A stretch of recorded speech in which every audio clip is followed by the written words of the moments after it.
केंद्र की मोदी सरकार के निजीकरण के विरोध में कर्मचारी यूनियनों ने 28 और 29 मार्च को देशव्यापी हड़ताल का ऐलान किया है। उनके इस ऐलान से देश के बैंकों की सेवाओं पर खासा असर पड़ेगा।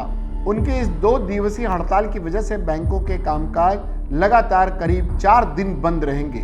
इसका कारण यह है कि 28 और 29 मार्च से पहले शनिवार और रविवार भी आते हैं। शनिवार को महीने का आखिरी और चौथे शनिवार की वजह से बैंकों का कामकाज यूं भी बंद रहता है और रविवार को साप्ताहिक अवकाश की वजह से बैंकिंग सेवाएं नहीं होती हैं। देश के सबसे बड़े बैंक एसबीआई ने मंगलवार को ही इस बात का ऐलान कर दिया था और कहा था कि विभिन्न कर्मचारी संगठनों ने 28 और 29 मार्च को 2 दिन की हड़ताल का आह्वान किया है। इससे बैंक सेवाओं पर असर पड़ सकता है। हड़ताल का आह्वान सरकार के सार्वजनिक क्षेत्र के बैंकों के निजीकरण तथा बैंक कानून संशोधन विधेयक 2021 के विरोध में किया गया है। एसबीआई के अनुसार भारतीय बैंक संघ ने उसे सूचित किया है कि all India bank employees association, bank employees federation of India और all India bank officers association ने नोटिस देकर देशव्यापी हड़ताल पर जाने का फैसला लिया है और इसकी जानकारी भी दे दी है।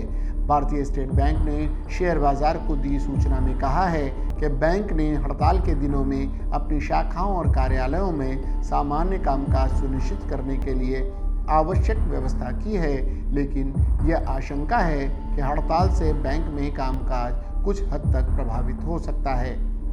श्रमिक संगठनों के बयान के अनुसार कामगार विरोधी, किसान विरोधी, जन विरोधी और राष्ट्र विरोधी नीतियों के खिलाफ 28 और 29 मार्च 2022 को 2 दिन की हड़ताल को लेकर विभिन्न राज्यों और क्षेत्रों में तैयारियों के सिलसिले में केंद्रीय श्रमिक संगठनों की संयुक्त मंच की बैठक 22 मार्च 2022 को दिल्ली में हुई थी। बयान में कहा गया है कि एस्मा के खतरे के बावजूद रोडवेज, परिवहन और बिजली क्षेत्र के कर्मचारियों ने हड़ताल में शामिल होने का निर्णय किया है। इसमें कहा गया है कि बैंक और बीमा समेत वित्तीय क्षेत्र भी हड़ताल में शामिल होंगे। श्रमिक संगठनों के बयान के अनुसार बैठक में इस तथ्य पर ध्यान दिया गया है कि हाल ही में हुए राज्यों के चुनावों के परिणामों से उत्साहित केंद्र की भारतीय जनता पार्टी की सरकार ने मेहनतकश लोगों के हितों के खिलाफ नीतियों को जोर शोर से लागू करना शुरू कर दिया है। कर्मचारी भविष्य निधि जमा पर ब्याज दर को 8.5% से घटाकर 8.1% कर दिया गया है।